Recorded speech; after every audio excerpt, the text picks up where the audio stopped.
Hello, everyone, and we're doing a Friday night live stream. So, if you can hear me, please let me know that you're there with us, and we'll see what we can do for you tonight, this Friday night.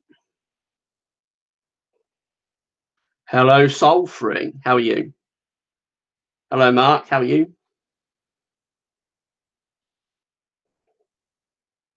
Hope everyone's been enjoying the lovely weather today. It certainly has been fantastically sunny and warm where I am in Northamptonshire. Been a really warm day today.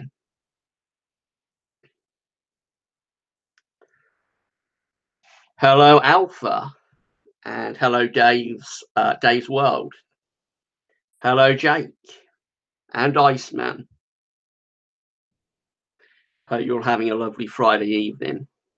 So I did a live stream last Friday, and I said that I'd be doing some more impromptu live streams over the. Said I'll be doing some more impromptu live streams over the next few weeks, just to sort of get set up,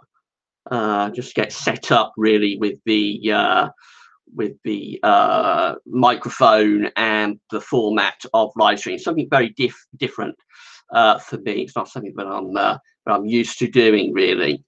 So it's going to take me a little while to get set up. Eventually, we will incorporate screen share into the live streams as well. And so eventually we'll be able to do proper professional live stream, but it's going to take a little while to get set up for it. A few more hellos. So hello to Natalie. Hello to Nick Wills. So Nick is asking, early spring looks likely now. Yeah, it looks like it, Nick. I've been looking at some charts this evening. Looks like in a week's time we may see some record-breakingly warm temperatures. Not sure about that, but we could see maybe 20 degrees, not impossible, in around a week's time. So more like a taste of summer, really. But these things do happen in February. It's 1998 that we had 20 degrees.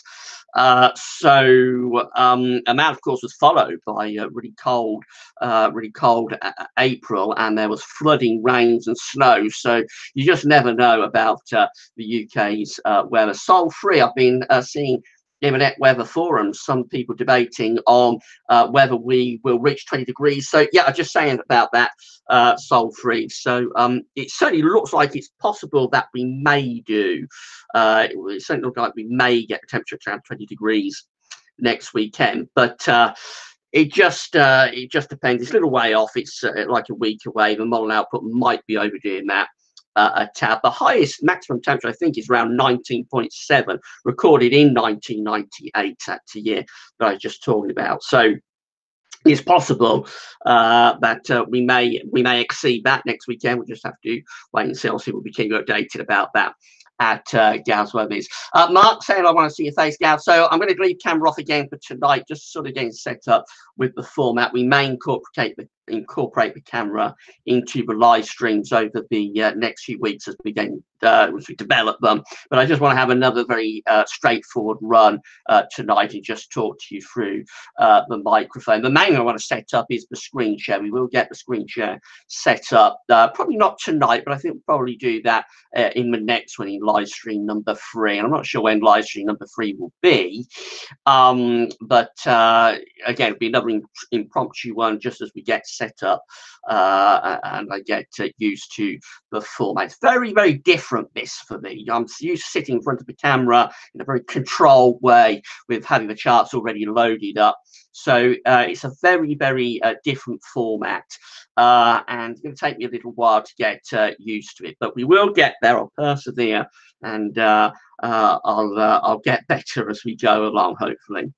Jack Roast, hi from Ireland. So hi, Jack. How's Ireland? I would think it's been a very nice day there in the Republic. And also we've got Nig 1974. Hi, Gav. And Robert Dicker is with us. So hi, Robert. Mark Clifford, do you think we'll pay for these warm temps later in the spring? You certainly wouldn't rule it out, Mark. You would certainly say that there's a possibility that we may get a flip. We did in 1998.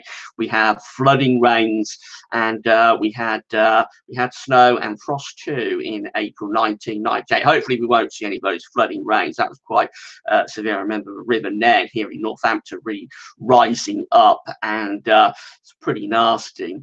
Weather is cool. Apparently it hit 17 degrees somewhere today. So yeah, I'm not surprised. I was out in the garden this afternoon. Certainly felt warm in that sunshine day's world. No cold winter. So that's right, Dave. We haven't yet had any cold. Haven't yet had any particularly cold weather, to be honest. We did have a couple of weeks at the end of January.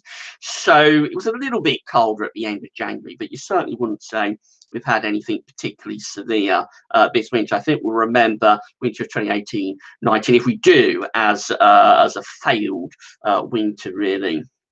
Sol Free seems to be a cycle. Feb 98, 2008, 2019, all exceptionally mild temperatures in February. So, well, not sure they're sold about that one. So we've got February 98 to 2008, which is 10 years, and then February 2008 to 2019, which is 11 years. So I'm not sure what the cycle would be. There may be something associated with El Nino, perhaps. 1987 also saw some very warm temps, and early March 1977, Sol Free saying was exceptionally warm as well. So yeah, that's right.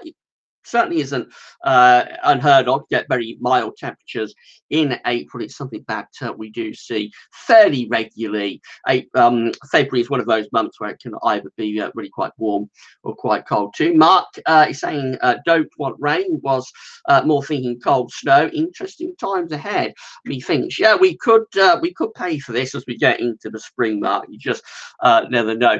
Before I go on, I'm going to say thank you to a couple of people that shared, did some super chats last week. So when I did last week's live stream, I missed these two super chats out. So we've got a big thank you to Will Levine for sending a super chat through, and also to Robert. So big thank you to Robert and to Will Levine for sending through those super chats last week. I should have said thank you at the time, but I missed those super chats, and it was only on Saturday morning, but I realised I had a couple more super chats sent through. So big thank you to both of you. Big 1974 this winter. This winter's been a bit of a weird one, Gav. We need a snowy spell. So yeah, it's been a very strange winter, hasn't it, Nick? I'm not sure really what we can say about this winter in terms of cold weather. It had the cold last 2 weeks of January, but other than that, it's been pretty bereft of cold weather. I think the main thing, probably more than the temperatures with this winter, has been the dry conditions. It's exceptionally dry winter indeed. And what this means for the summer could be very interesting to see where things go through the spring and through the summer as well. So actually, we'll be showing the summer updates in a couple of weeks. I've already seen a little bit of data from our analytics guru, James Ackrill, and I can say that some of that data is really very, very interesting indeed. So I don't want to reveal too much yet, but let's just say it certainly isn't impossible that the summer of 2019 might finish up as another hot summer. And that's all I can say at the moment. But some of the data that we've seen already from James, what James has got together, does look really quite interesting. But obviously, it will depend how the patterns evolve through the course of this spring as well. And we don't yet know how the data is going to evolve through the spring in terms of the spring temperatures and precipitation. But excuse me, I certainly will be ruling out the chance of some pretty cold conditions as we get into some pretty warm conditions, I should say, as we get into the summer. Sol Free saying, what is the most severe weather event you can remember witnessing in your lifetime, Gavin? Mine was the June 25th, 2016, extreme thunderstorm here in Kent with massive hail, crazy month. That's a good question, and it's hard to remember. So certainly that the flooding rains of April 1998 was a very local event to Northamptonshire. So that definitely is up there with one of those severe events. I also lived through October 1987, of course, but where I am, we actually got away with that quite well. And the Burnsday storm of January 1990 was actually worse in terms of the winds here in Northamptonshire compared to the October 1987 event. I'm trying to think of a few more. So I saw freezing rain in January 1996. So that was first time really that I've ever seen severe, that I've ever seen freezing rain in my lifetime. So that was quite something to see the glaze, almost like glass, covering all surfaces, and that was very, very dangerous event as well. So I'll have to have another little think about that and probably come back to it. So certainly those are probably the three. Of course, there's the big freeze of 1987. January 1987 was severely cold. So I'll have to have a little bit of a think about that, perhaps, and maybe come up with something for the next live stream once I've had time to really think about it. I'm getting on, so I'm over 40 years old, so I've seen quite a lot of weather and quite a lot of severe weather as well over the years. Let's have a look at a few more of these. So we have got Robert Dicker.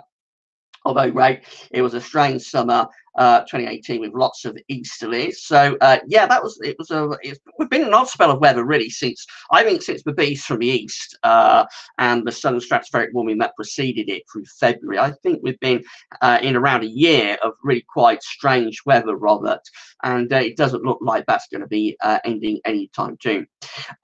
Anytime soon. Rowan Luke YT, hi Gav, you are my idol. Give me a shout out.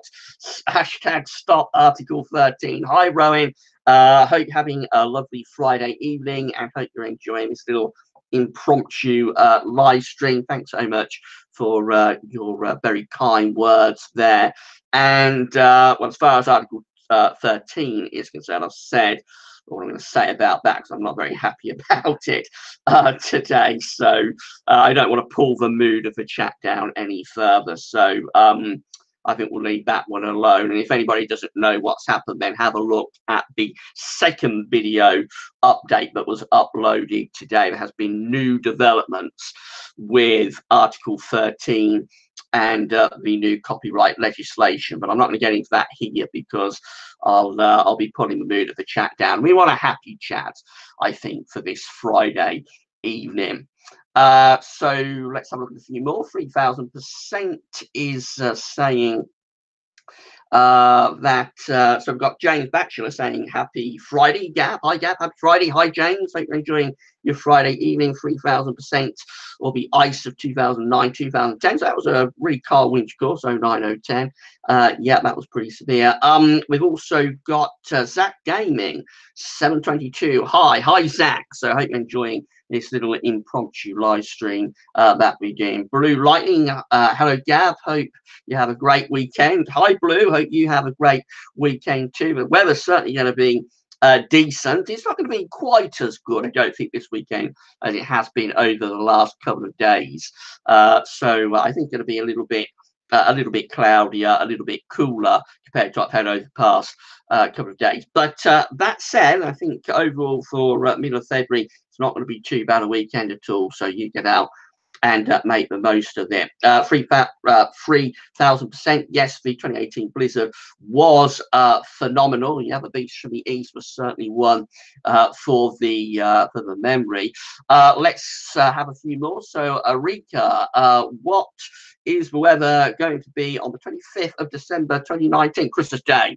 So I think Akira, that is a little bit too far out for me to, even for me to say. So I think it'd be a little bit too early to I think it'd be a little bit too early really to start the winter updates. I normally start the Christmas updates. I normally start those on the 1st of December. So I think just a little bit too early for me to do that. 3000%, can you explain quasi-stationary effects of rainstorms, Gav? Sorry, 3000, I can't go into anything too in-depth for this live stream. I think we have people turning off. So that's something that I would have to do in kind of like a formal setting in one of the formal videos. So Sol 3, high pressure will sit to the west and bring a chilly northerly wind. This on Christmas Day with wintry showers. So there you go. Someone has given you a forecast for Christmas Day. Gamer Remastered. Hi Gamer. I hope you're enjoying your Friday evening. And then go through to Mark Clifford. So not sure what that relates to. We'll carry on down. Alan Petru, hi Gav, is it possible to get another, I think means another summer like 1976? So hi Alan, yeah, certainly wouldn't rule out the chance of a repeat of 1976. You certainly can't say that wouldn't happen. Of course, as I explained in a video a couple of days ago, what made 1976 so extreme was that it had been really dry since the autumn of 1974. So that's the reason that the situation with the reservoirs and with the groundwater got so very severe during that summer. It was cumulative effect. So there were two things going on. It was extremely hot and dry summer anyway, but it was also the fact that in the years preceding it, back to 1974, it had been so very, very dry. Now, we haven't been in this dry spell as long as we have been when we got to the summer of 1976. And generally, I think the way they capture water, the way they store water, particularly groundwater, is a lot better. Now the technology is a lot better. So I wouldn't think, I'm not an expert about this, I have to ask someone from the Environment Agency, I wouldn't think we're likely to get anything I'm not sure we'd like to get anything as bad as the summer of 1976 in terms of losing the water supplies. But certainly a summer as hot as that is possible. I wouldn't rule it out at all. Can't say that that's what's going to happen for this summer, though. Obviously, let's have a look at a few more. Nicole Watson, could we beat some temperature? Could we beat some temperature weather records this February? Is it going to get very mild? So, Nicole, as I was explaining at the start of the live stream, seeing some data, receiving some charts that do suggest there could be some very high temperatures next weekend, maybe even getting the winds into the very far south. I'm talking about coming up from North Africa with the origins of the air. If that was to happen, the data that we're seeing tonight suggests that 20 degrees is not impossible next weekend. And that will break records. The highest maximum temperature record for February is 19.7. So it's not totally impossible that we could get up to record-breaking temperatures next weekend, but it's a week away, it's a long way off. What normally happens with these situations is that the models will kind of like tone it down, be that cold or mild, whatever the extreme temperatures are doing. The models will normally tone back on it as they get closer to the time frame. So it's just one of those where we're going to have to wait and see. But the data we're seeing tonight suggests a record-breakingly warm spell is not out of the question for next weekend. Nick Knight 74, love your updates, Gav. They're more informative than the BBC weather forecast. So, well, thanks, Nigel. So, all I say about that, of course, is that I've got a lot more time to talk about everything. So, my videos, the week air forecast run to kind of like 10 to 15 minutes, and the regular daily videos, they run to 20 minutes. Normally, recently, we've been pushing it to 30 minutes with the daily updates. So then we've got the long range stuff, which can run up to an hour. Obviously, what they're doing on the BBC is very, very different. The general public would not sit back and watch kind of like for an hour of weather data. So they're just bringing people up to date with the short range in a very quick way. What we're doing at GWV is something very, very different. I think there's space for both of us. So I mean, I would never think that I'm in competition with the BBC. They do a great job for what they're doing. What we're doing on GWV is something very, very different. Let's have another look. So the Tudor Times. Hi Gav. Hi Tudor. Hope you're enjoying your Friday night. RYEGI, what's your thoughts on a thundery breakdown following this current African heat we have right now? So it's very early to get a thundery breakdown. It's very early days for that. So I wouldn't necessarily think there's a great deal of chance of getting a thundery breakdown in the next week or so. But again, you just never know with weather. It's always looking for ways to catch us out and surprises. Adam Biggs, any snow possible for this winter? So meteorological winter, Adam, and good evening. Hope you're enjoying your Friday evening. Meteorological winter runs from the first day of December through to the final day of February. We're 2 weeks away, therefore, from the end of meteorological winter. There's no sign of any cold weather or snow between now and the end of meteorological winter. But that's not to say we're not going to get any more snow, because you can get snow in March, you can get snow in April and over the Scottish Hills. You can even get snow in May. In fact, even down to low levels in May. I can remember a couple of times when we've had some snow. So that's very rare, of course. But the point is that although we're nearly at the end of meteorological winter, you certainly wouldn't rule out the chance of some snow in the coming couple of months. And despite that it's very mild or even warm right at the moment, the chances of something colder around the corner are there. The possibility is there, and we just got to wait and see what happens there. Tudor Times saying that 15 degrees was recorded in southeast London. I'm not at all surprised about that. Let's carry on and have a few more. So Clayton Berry, evening Gav, will the lawnmower be out next weekend with temperatures like that? Well, it's up to you, Clayton. You don't need to get the lawnmower out this early in the season.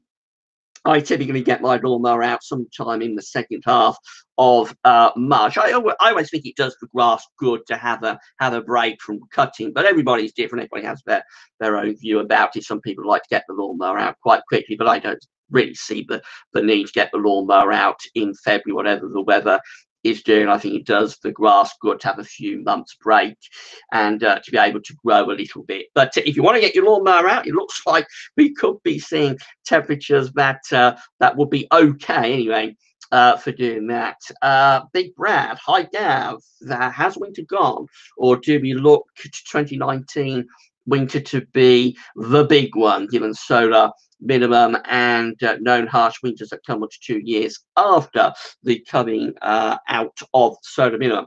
So Brad, I think you're asking whether 2019 2020 is going to be a colder winter. It's way too far away to suggest that is possible. What we do know about next winter is that it's going to probably be transitioning into an easterly QBO, quasi-biennial oscillation. That does help increase your chances of more blocking and colder weather through the winter. We also know that it's either going to be an actual solar minimum winter, or it will be just the winter straight after we've reached true solar minimum. So that increases the chance of a colder winter too.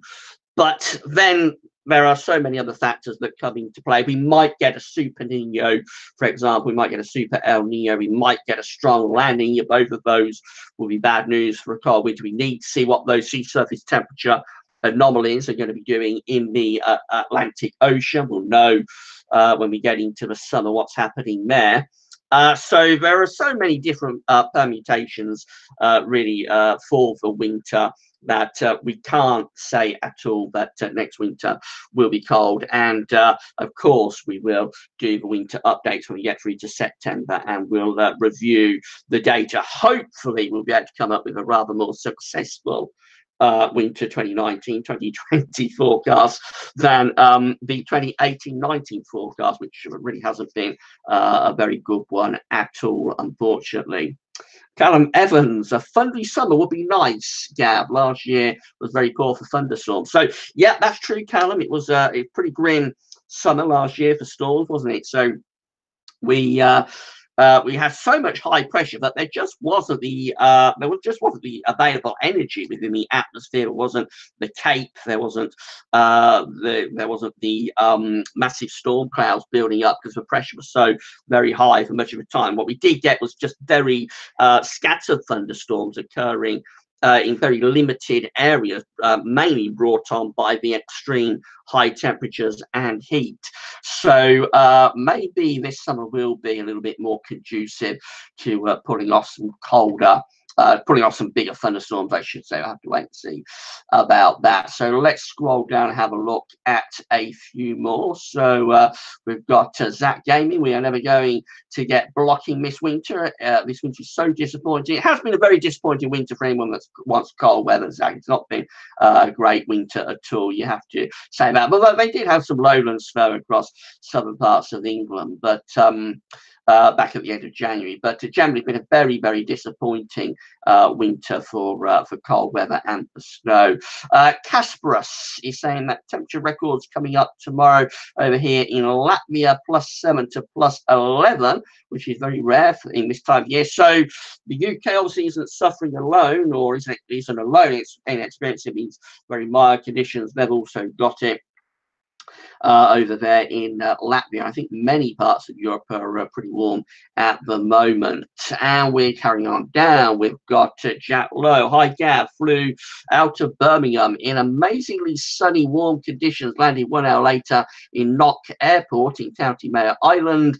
And it's wet, grey, and very windy. Talk about contrasting weather. So it's amazing how you can get so many contrasts over such a short area, Jack. And particularly as you go west, of course, you get closer to that Atlantic Ocean. And you get closer to those weather systems. Rowan Lou, Gav, answer chat. So Rowan, what would you like to know? You asked me what you'd like to know, and I'll do my best to answer it. Mark Johnson, evening Gav, evening Mark, having a lovely Friday evening, and we'll carry on down into the question that's been asked by Nicole Watson. Do you think there is a tiny chance of a hurricane making it to England? The jet stream has been odd for the past year. Most of it was extreme. So hi Nicole. So again, it's very difficult for hurricanes to make it into the UK as defined as actual hurricanes. We do tend to get post-tropical areas of low pressure. So by that, you remember a couple of years ago, it's I think October 2017, we had the post-tropical storm Ophelia, and that caused all of those extraordinary orange and red skies. So we tend to get post-tropical storms. We tend not to get actual hurricanes, primarily because the sea surface temperatures in the North Atlantic are just that little bit too cold to be able to support them. So it's one of those things that is debated greatly by the weather community, whether we could actually get, as defined, a true hurricane into the UK. The answer is probably not, but it's one of those things that wouldn't completely rule out. But just for a few hours, a hurricane that is becoming post-tropical might be able to get itself to something like west of Scotland or the west of Ireland. But the answer is probably not, no.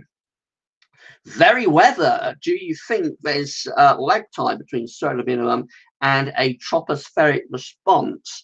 So we know, very weather, that it's around 1 to 2 years after solar minimum that we seem to get our greatest chance of northern blocking and colder conditions.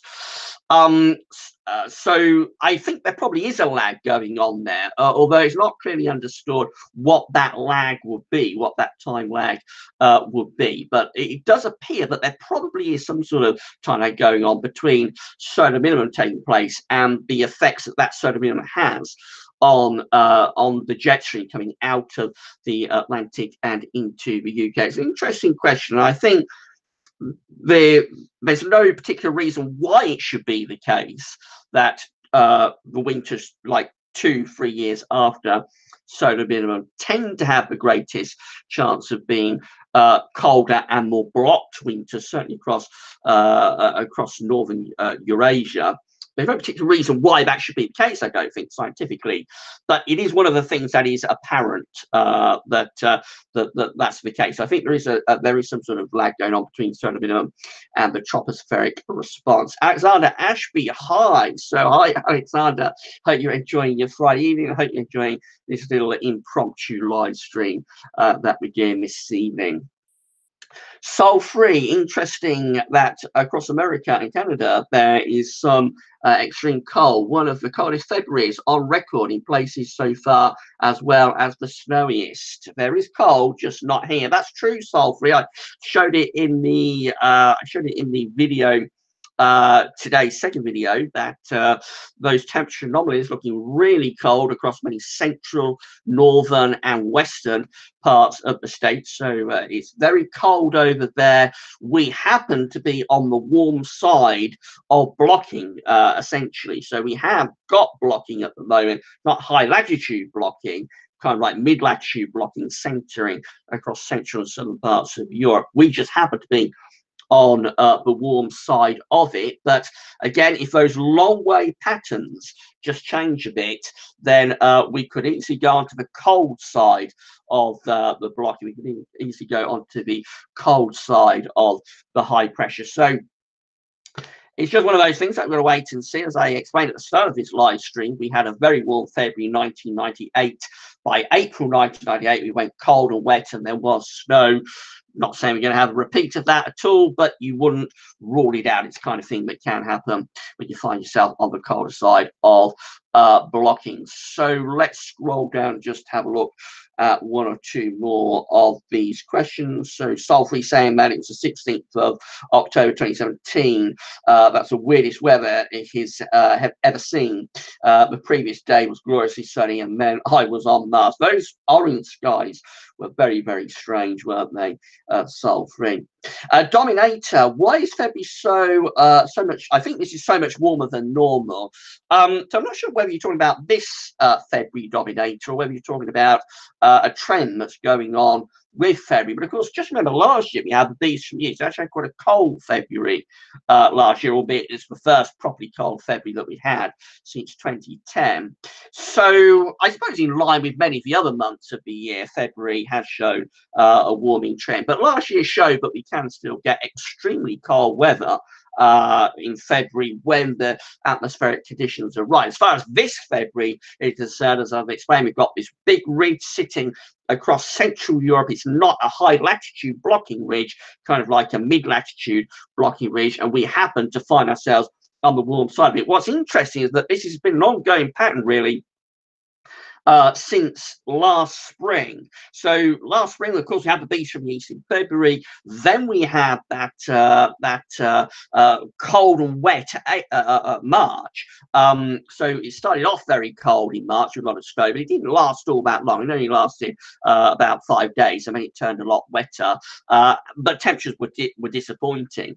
Then in April, we had a mild and wet month, and then in May, we started to get these big blocking areas of high pressure setting up, giving us a very dry May, but also quite a hot May too. And that sort of pattern has continued really right the way through to where we are now, on and off, not continuously, of course, you'll always get variations, but right way through to where we are now, we are still getting these ridges setting up either over or to the east of the country, not being able to get up to true high latitude blocking type status, but placing us on the warm side of the jet stream and allowing these warm southerly southwesterly winds to infiltrate up across the country. And what is it causing this repeated pattern that we've been in since last spring is an unknown question. Of course, everyone have their opinions about what's causing it. The weather does get itself stuck in a rut like this at times. I think it's one of those situations where that's happened. As I said, from 1974 in the autumn, summer of 1976, we got into a repeated high pressure dominated pattern with loads and loads of high pressure dry weather, hot weather.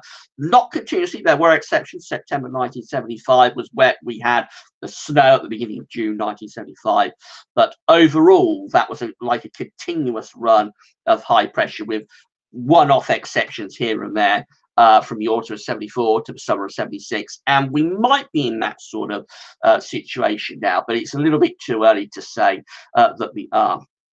Mark Johnson, problem is the positioning of everything has to be just right for the UK to get severe cold weather. That's why the GFS is often so volatile. Then the weather community start arguing about it on Twitter. Twitter isn't as bad as the forums, Mark. I think the forums have been, from what I've been told, I don't really visit the forums greatly, but I think the forums have been a little bit of a bloodbath this winter. So yeah, that's right. So everything has to fall into line. Everything has to be just perfect for the UK to be able to pull those winds in from the east. Will Levine, good evening, everyone. Good evening, Will. Gave you a shout out at the start of the live stream. Say thank you for your super chat last week. I forgot to do it last week, so just say thank you for sending that through. Very weather, thanks Gab, and very weather is Kazim, of course. We all know Kazim in the weather community. Hope you're having a lovely Friday evening, Kaz. Nicole Watson, the problem is the tropical waves come off Africa and are pushed west because of warm water in the Caribbean,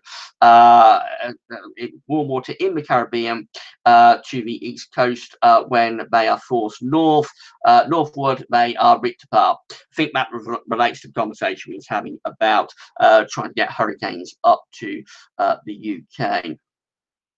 So let's scroll down, have a look at a few more. Sol 3, Feb 03 was extremely warm, then April failed to reach 17 degrees. So yeah, again, that's one of those situations where you can certainly get a flip as you go through the spring. There have been many examples of those. One I always cite is 1998, but there have been several examples where you get this warm February and then a flip in the spring. 2012 is another pretty decent example of that. It was wasn't particularly warming in February 2012, but it was very mild in the second half after a cold first half, and then it was very dry and mild in March 2012. Then the flip came in April, so you just never know. Rowan Luke, Gab, congratulations, reaching 5,000 subscribers. Thanks so much, Rowan, and thanks so much to everybody for subscribing to Gaz Worthy's YouTube channel. I think 5,000 subscribers is a pretty decent subscriber count. Hopefully we'll be able to get to 10,000 subscribers very shortly. Daniel Jackson, hi Gav, hi Daniel. Why do you think the SSW, Southern Stratospheric Warming, from last year has affected the pattern for so long now, yet the one this year, yeah, I think that's a Southern Stratospheric Warming this year, did very little in terms of impact. What could break this pattern of dry? So Daniel, that's a multifaceted question. We don't know really that the weather we're having at the moment, which is still quite unusual, whether those weather patterns are actually caused by the Southern Stratospheric Warming that occurred last February. It appears that the Southern Stratospheric Warming was the thing that started all this off, started this snowballing, but we can't say necessarily that the weather we're having right now is directly related to the Southern Stratospheric Warming. What my guess is that the elements within the atmosphere that caused the Southern Stratospheric Warming in February last year, that then caused the blocking and started off as a very cold northern blocking feature, but finished up as a very hot blocking feature in the summer. Those elements are still within the atmosphere and why we find ourselves consistently on the warm side of the ridges is really a question that we can't answer why that will be the case. It could be random. There could be several factors at play there. So I think it's probably more like the elements within the atmosphere that caused the sudden stratospheric warming in February last year are still within the atmosphere right now, and they are still having effect, rather than it being the sudden stratospheric warming itself that we had last year that is causing the unusual weather patterns that we've got right now. James Batchelor, what are you up to this weekend, Gav? Anything interesting? I'm going to be recording all weekend, James, so we've got a big weekend of updates coming up. So tomorrow you're going to have a weekend forecast. We'll have a regular week 10-day video update. The CFS 6 month look ahead as well tomorrow. I know how much you all enjoy watching the CFS 6 months look ahead and having a laugh at that. On Sunday we've got the GWV Sunny Roundup. There'll be some spring analyze. I'm going to record that tomorrow evening. So it's going to be a really busy weekend for me. I'll also be trying to get out in the garden. So I've become a little bit of a gardener over the past 2 or 3 years, and normally wouldn't be much happening in the garden at this time of the year. The ground will normally be too cold and wet to do much with it, but because it's so dry and the weather has become so mild, I'm able to start getting the ground churned over with the old rotavator. So I'll probably be doing a little bit of that over the weekend as well. But I hope you have a great weekend, James. I hope all of you watching have a great weekend as well. Let's scroll down, have a look at a few more. Probably wrap it up quite shortly. So I think we've talked about 50 minutes perhaps. I'm not sure how long this has been going on for, but we'll probably wrap this up quite shortly. But we'll scroll down and have a look at a few more. So let's have a look at Wesley Druitt. So another good live chat. Gav, when are you going to have the video working too? So I think you mean by that the camera. So hopefully I'm going to try and incorporate the camera in subsequent live streams. Main thing I want to get set up though is the screen share, so we can start incorporating some actual weather charts as we do in the live streams. I think that is what makes the live streams quite interesting. I'm going to try that out on the 3rd, the next live stream. This is the second live stream that we've done. I'm going to try and incorporate screen share, so inclusive charts in the live chat on the 3rd live stream, which I'm not sure when that's going to be coming up. Again, we're doing these on the fly. I'm not publicizing them at all because I just want to very gradually sort of move my way into this. I want to very gradually get a little bit more confident with the format and hopefully just ease my way into it. So I won't be publicizing that. Can't say when the 3rd live stream will be, but that's the next one that I'm going to try and get the screen share working on for all of you. And then I thought maybe we could sometime do some updates as the model output itself is updating, primarily the good old pub run, the 6 o'clock in the evening run, called the pub run on the forums years and years ago, and I still hark back to that a little bit. So I think that'd be quite funny if we could live stream the pub run sometimes, particularly of course when we get through to next week. At the moment it's very quiet times of course now, so everything's winding down after winter, so I thought this would be the perfect time to kind of like start honing the craft, if you like, and just beginning to try and get a little bit more confident with the format, and then hopefully by the time we get through to later in the year we'll be able to do some proper professional live streaming, including screen share and charts. Let's move further down and have a look at a few more before we go. So we see that very weather saying good night. Here's to March 2013 repeat for 2019. Not sure that's going to be possible, Barry. Nicole Watson, you need more than just warm land temperatures normally. So this is going back to the conversation about hurricanes.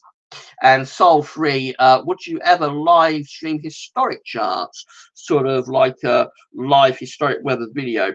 That's interesting, Soul.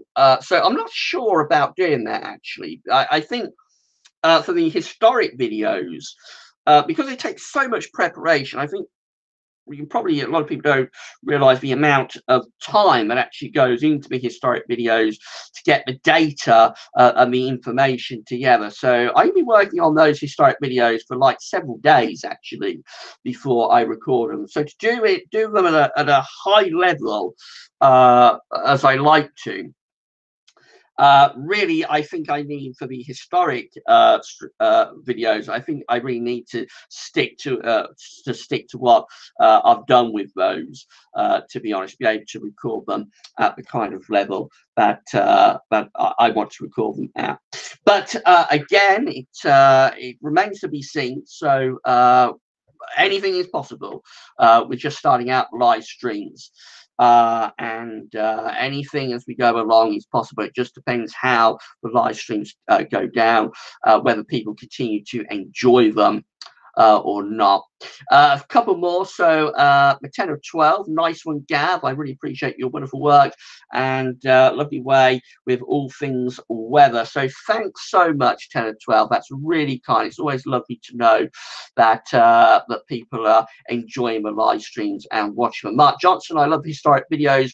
Bank holidays wouldn't be the same without them. So yeah, that's another reason why I wouldn't want to live stream a historic video. I think they're rather special. It's nice to keep them as just kind of like 3-4 times a year, maybe 5 times a year, just on those bank holiday Mondays and on Christmas Day. I think that makes something a little bit different and something a little bit special, hopefully. Rowan Luke asking, do you love what you do, Gab? Yep, for sure. I wouldn't be able to do these hours and hours and hours worth of videos that I've done if I didn't enjoy it. So yeah, I'm having the time of my life, I can tell you that, doing the weather videos, of running Gab's weather bits and doing everything that that we do. Daniel Jackson, great chat. Thanks, Gav. Have a great weekend. Thanks so much, Daniel. And I think there will probably end things. So a big thank you to all of you for tuning in on your Friday evening. Hope you enjoyed this impromptu live stream. And again, just keep looking out for them. I'm not sure when the third live stream will be. As I say, with that one, I'm going to try and incorporate screen share. Not sure how it'll work out, but hopefully it'll go okay. And we'll be able to incorporate some charts into the next live stream, the third live stream. Just to say that Richard has arrived and said, just tuned in and missed most of it. Sorry, Richard, you'll be able to play that very shortly. Don't worry about that. And again, the reason that I haven't publicized this so you didn't know about it is just that I'm settling into the format. I'm easing my way into live streaming. It's not something I'm confident with. It's not something that it's not something that I'm used to. It's a different format for me. So I've got to get myself up to speed with it. I will get there. And eventually we're going to be able to do some professional live streaming. I can promise you that. And when we get to sort of a professional level of live streaming, then of course we will publicize them in advance, and they'll maybe start becoming like rather like events and that kind of thing. Right, so big thank you to all of you for tuning in this evening. Enjoy the rest of your Friday evening. Enjoy the rest of the weekend. Keep up with all of the updates that we're going to be doing at GWV over the course of this weekend. Thanks so much for tuning into this impromptu live stream and for enjoying the chat and asking your questions. And I'll leave you by saying have a great weekend and good night.